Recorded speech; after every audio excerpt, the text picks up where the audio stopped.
दोस्तों, किसी गांव में एक चमार रहता था।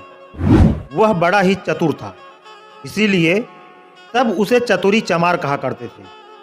घर में वह और उसकी स्त्री थी।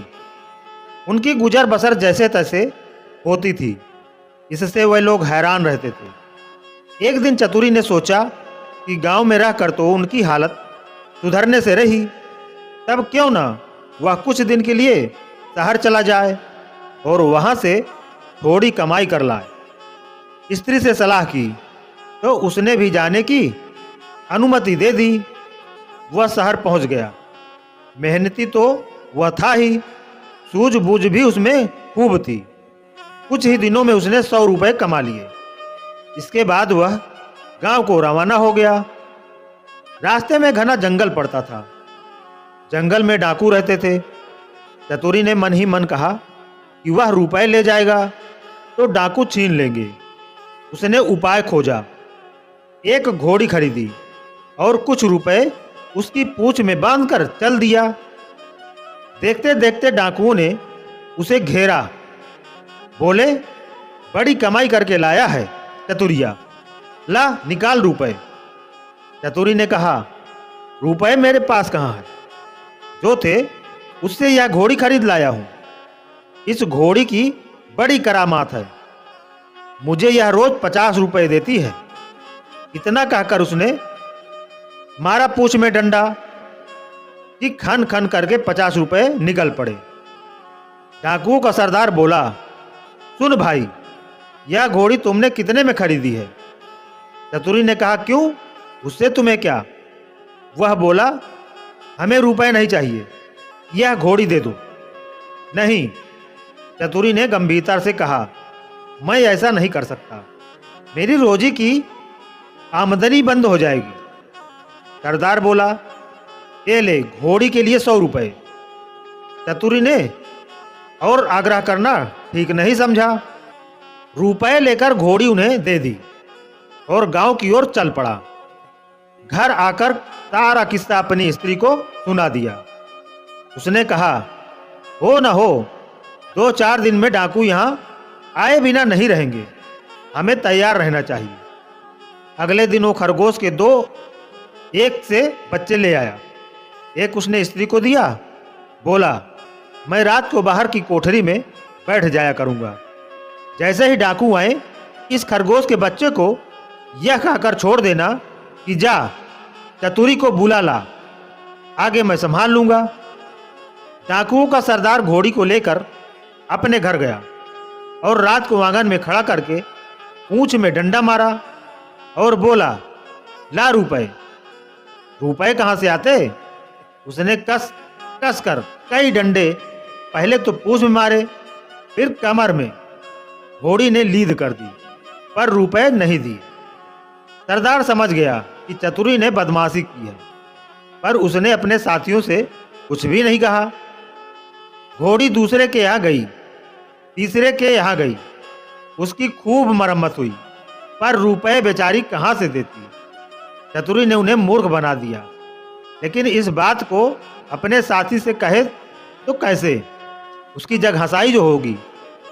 आखिर 5वें डाकू के यहाँ जाकर घोड़ी ने दम तोड़ दिया। तब भेद खुला। फिर सारे डाकू मिलकर एक रात को चतुरी के घर पहुंच गए। दरवाजा खटखटाया। चतुरी की घरवाली ने खोल दिया। चतुरी की घरवाली ने खोल दिया। सरदार ने पूछा, कहाँ है चतुरी का बच्चा? स्त्री बोली, वह खेत पर गए हैं, आप लोग बैठे हैं, मैं अभी बुला देती हूँ। इतना कहकर उसने खरगोश के बच्चे को हाथ में लेकर दरवाजे के बाहर छोड़ दिया और बोली, जा रे, चतुरी को फौरन बुला ला। क्षण भर बाद ही डाकुओं ने देखा कि चतुरी खरगोश के बच्चे को हाथ में लिए चला आ रहा है। आते ही बोला, आप लोगों ने मुझे बुलाया है? इसके पहुंचते ही मैं चला आया। वाह रे खरगोश! डाकू गुस्से में भरकर आए थे, पर खरगोश को देखते ही उनका गुस्सा काफूर हो गया। सरदार अचरज में भरकर पूछा, यह तुम्हारे पास पहुंचा कैसे? चतुरी बोला, यही तो इसकी तारीफ है, मैं 7वें आसमान पर हूं तो वहां से भी बुला ला सकता है। सरदार ने कहा, चतुरी, यह खरगोश हमें दे दे। हम लोग इधर उधर घूमते रहते हैं और हमारी घरवाली परेशान रहती है। वह इसे भेजकर हमें बुलवा लिया करेगी। दूसरा डाकू बोला, तूने हमारे साथ बड़ा धोखा किया है। रुपए ले आया और ऐसी घोड़ी दे आया जिसने एक पैसा भी नहीं दिया और मर गई। खैर, जो हुआ सो हुआ, अब ये खरगोश दे। चतुरी ने बहुत मना किया तो सरदार ने 100 रुपए निकाले। बोला, यह ले, ला दे खरगोश को। चतुरी ने रुपए ले लिए और खरगोश दे दिए। डाकू चले गए। चतुरी ने आगे के लिए फिर एक चाल सोची। उधर डाकुओं के सरदार ने खरगोश को घर ले जाकर अपनी स्त्री को दिया और उससे कह दिया कि जब खाना तैयार हो जाए तो इसे भेज देना, और वह बाहर चला गया। दोस्तों के बीच बैठा रहा। राह देखते देखते आधी रात हो गई, पर खरगोश नहीं आया। तो वह झल्लाकर घर पहुंचा और स्त्री पर उबल पड़ा। स्त्री ने कहा, तुम नाहक नाराज होते हो। मैंने तो घंटों पहले खरगोश को भेज दिया था। सरदार समझ गया यह चतुरी की शैतानी है। वह लोग तीसरे दिन रात को फिर चतुरी के घर पहुंच गए। उन्हें देखते ही चतुरी ने अपनी स्त्री से कहा, इनके रुपए लाकर दे दे। स्त्री बोली, मैं नहीं देती, नहीं देती। चतुरी गरजा और उसने कुल्हाड़ी उठाकर अपनी स्त्री पर वार किया। स्त्री लहूलुहान होकर धरती पर गिर पड़ी और आंखें मूंद गई। डाकू दंग रह गए। उन्होंने कहा, अरे चतुरी, तूने यह क्या कर डाला? चतुरी बोला, तुम लोग चिंता न करो, यह तो हम लोगों की रोज की बात है। मैं इसे अभी जिंदा किए देता हूँ। इतना कहकर वो अंदर गया और वहां से एक सारंगी उठा लाया। जैसे ही उसे बजाया कि स्त्री उठ खड़ी हुई। चतुरी ने उसे पहले से ही दिखा रखा था और खून दिखाने के लिए वैसा ही रंग तैयार कर लिया था। नाटक को असली समझकर डाकुओं का सरदार चकित रह गया। उसने कहा, चतुरी भैया, यह सारंगी तू हमें दे दे।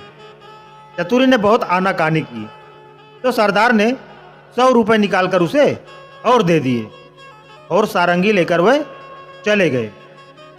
घर पहुंचते ही सरदार ने स्त्री को फटकारा और स्त्री कुछ तेज हो गई तो उसने आओ देखा न ताओ, कुल्हाड़ी लेकर गर्दन अलग कर दी। फिर सारंगी लेकर बैठ गया। बजाते बजाते सारंगी के तार टूट गए, लेकिन स्त्री ने आंखें नहीं खोली। सरदार अपनी मूर्खता पर सिर धुन कर रह गया, पर अपनी बेवकूफ़ी की बात उसने किसी को बताई नहीं और एक के बाद एक सारी स्त्रियों के सिर कट गए। भेद खुला तो डाकुओं का पारा आसमान पर चढ़ गया। वह फौरन चतुरी के घर पहुंचे और उसे पकड़कर एक बोरी में बंद कर नदी में डुबोने ले चले। रात भर चलकर सवेरे वह एक मंदिर पर पहुंचे। थोड़ी दूर पर नदी थी। उन्होंने बोरी को मंदिर पर रख दिया और सब चले गए। उनके जाते ही चतुरी चिल्लाया, मुझे नहीं करनी, मुझे नहीं करनी। संयोग से उसी समय एक ग्वाला आया। अपनी गाय भैंस लेकर आया। उसने आवाज़ सुनी तो बोरी के पास गया। बोला, क्या बात है? चतुरी ने कहा, क्या बताऊं, राजा के लोग मेरे पीछे पड़े हैं कि राजकुमारी से विवाह कर लो, लेकिन मैं कैसे करूं? लड़की तो कानी है। ये लोग मुझे पकड़कर ब्याह करने ले जा रहे हैं। ग्वाला बोला, भैया, ब्याह नहीं होता, मैं इसके लिए तैयार हूं। इतना कहकर ग्वाले ने झटपट बोरी को खोलकर चतुरी को बाहर निकाल दिया और स्वयं बंद हो गया। चतुरी उसकी गाय भैंस लेकर 9-2-11 हो गया। थोड़ी देर में डाकू आए और बोरी ले जाकर उन्होंने नदी में पटक दी। उन्हें संतोष हो गया कि चतुरी से उसका पीछा छूट गया, लेकिन लौटे तो रास्ते में देखते क्या है कि चतुरी सामने है। उन्हें अपनी आंखों पर विश्वास नहीं हुआ। पास आकर चतुरी से पूछा, क्या बे, तू यहाँ कैसे? वह बोला, आप लोगों ने मुझे नदी में उथले पानी में डाला, इसलिए गाय भैंस ही मेरे हाथ पड़ी। अगर गहरे पानी में डाला होता तो हीरे जवाहरात मिलते। हीरे जवाहरात का नाम सुनकर सरदार के मुंह में पानी भर आया। बोला, भैया चतुरी, तू हमें ले चल और हीरे जवाहरात दिलवा दे। चतुरी तो यही चाहता ही था। वह उन्हें लेकर नदी पर गया। बोला, देखो, जितनी देर पानी में रहोगे उतना ही लाभ होगा।